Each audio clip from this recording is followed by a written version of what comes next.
This is it, our last section, solving rational equations.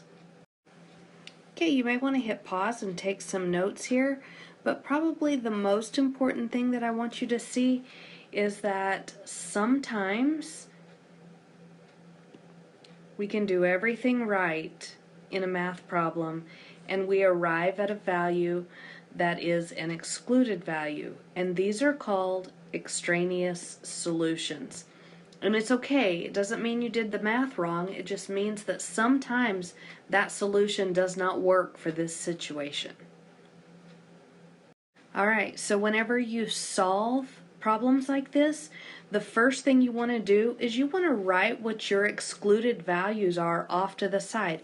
Remember back at 8.1, we said that our excluded values created 0 in the denominator.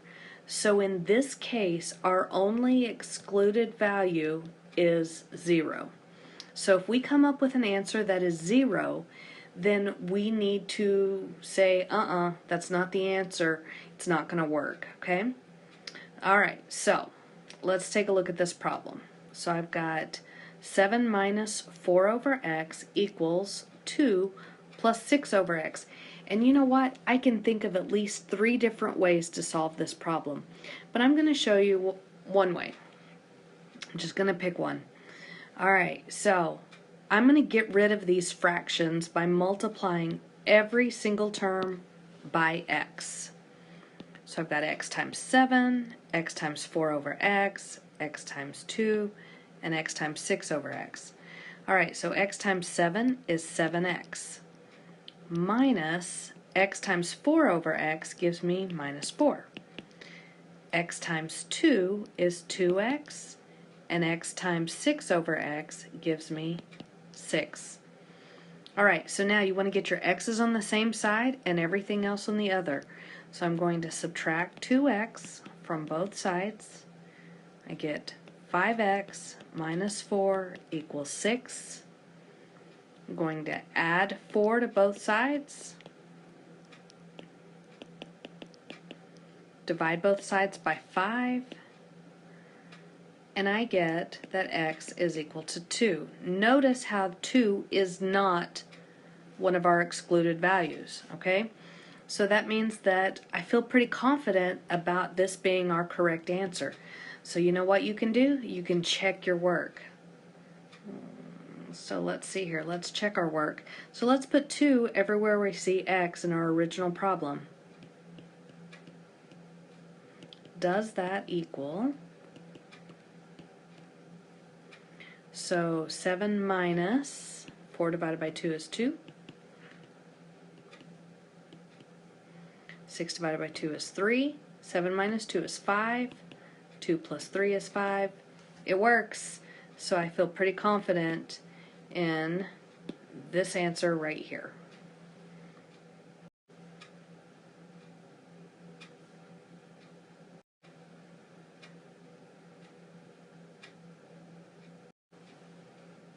Alright, so take a look at this problem. We've got 4 divided by w minus 3 plus 2 equals w plus 1 divided by w minus 3. So the first thing you want to do is look at your excluded value. Your excluded value is w minus 3 equals 0, so add 3 to both sides. So our excluded value is w cannot equal 3. So we need to remember this right here. W cannot equal 3. Alright, so now what we want to do is we want to multiply each and every term by w minus 3, because then that will get rid of our fractions for us. It makes our life a lot easier. Alright, so whenever I multiply w minus 3 times this first term, the w minus 3's cancel. I'm left with just 4. Now I'm going to multiply w minus 3 times 2, so it looks like this. And we'll distribute that in just a second. W minus 3 times the term on the other side of the equal sign, the w minus 3's cancel, so I'm left with w plus 1. Now I'm going to distribute.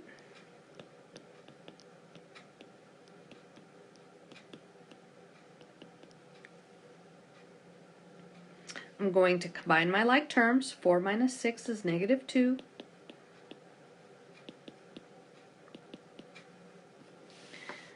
Now I'm going to get my w's on the same side of the equal sign.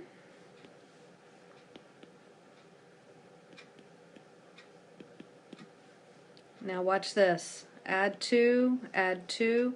I get that w is equal to 3. But notice what our excluded value is. Our excluded value says w cannot equal 3. We did all of our math right. We came up with a great answer. The only thing is, whenever we put 3 in for w, we get 0 in the denominator. That means that there are no solutions to this problem.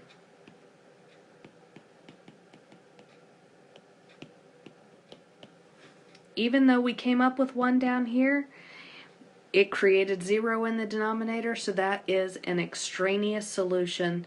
So there are no values of w that would make this thing work.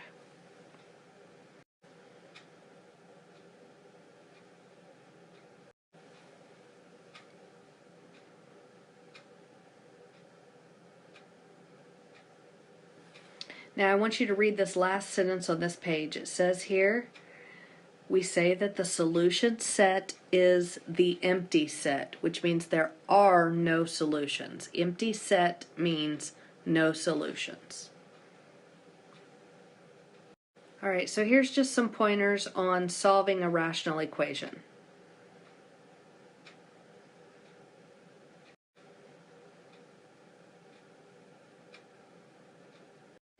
Alright, so I always get questions that say, how do I know when to solve and how do I know when to simplify?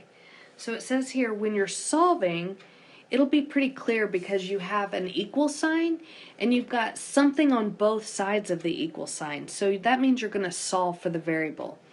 Whenever you just simplify, there will be no equal sign in the problem, and the best you can do is come up with a shorter version or a simplified version of the problem. Alright, so here is a word problem. It says here, the numbers of households of the United States that use online banking are shown in the table for the various years. And here's your table. Then it says, let P be the percentage of households that use online banking at T years since 2000.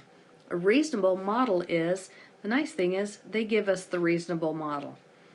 They want us to predict the percentage of households that will use online banking in 2017. That's this year. So let's look at this. So that means, remember, T years since 2000. So I'm going to take 17 and I'm going to put it in for T in this problem.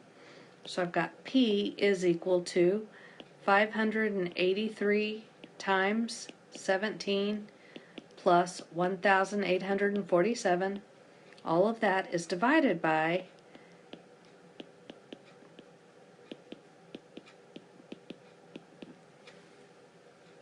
Alright, so then I'm going to do some magic with my calculator. I'm going to type in 583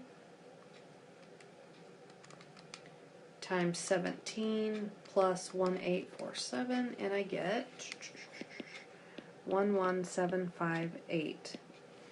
I'm going to type in the denominator.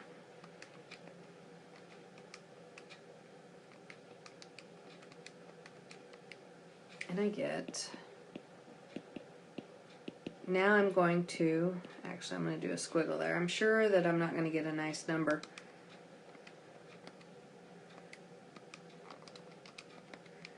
And I get about 93.57%. So about close to 94% of households will be using online banking in 2017.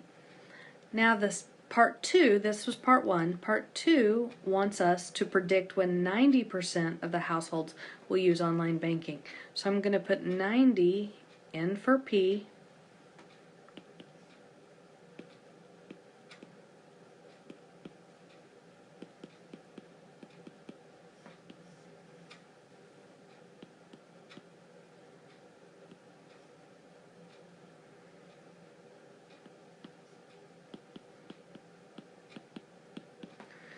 Alright, so you might be asking yourself, how in the world do I solve for t in this problem?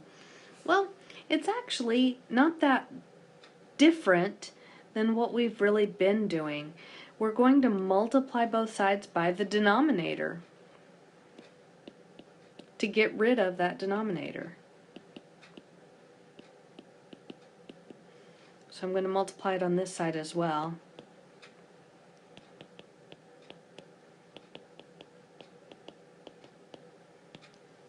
Alright, so then that cancels that. I'm going to distribute the 90, so 90 times 1.06, and I get 95.4t plus 90 times 107.64, and I get 9,687.6, and that equals our numerator that we have left over on the other side. Okay, for the sake of space, I am going to be very careful and do two things at once. So I'm going to subtract 95.4t from both sides. I'm also going to subtract 1847 from both sides. So this cancels and that cancels. And I'm doing that because of space. So on the left side, I've got 9687.6 minus 1847. I get 7840.6 is equal to 583 minus 95.4, 487.6t. Divide both sides by 487.6. Oops. Where'd I go? There we go. Divide by 487. There it goes again. Come on. There we go. Okay, it doesn't like me getting this close to the bottom of the page. There we go. Okay, so I'm not going to write down there anymore. All right, up here. So, 7840.6 divided by 487.6, and I get approximately, that t is approximately equal to 16. So what does 16 mean in this case? It means 16 years since 2000. So the year we're looking for is 2016, is about when 90% of the households will use online baking.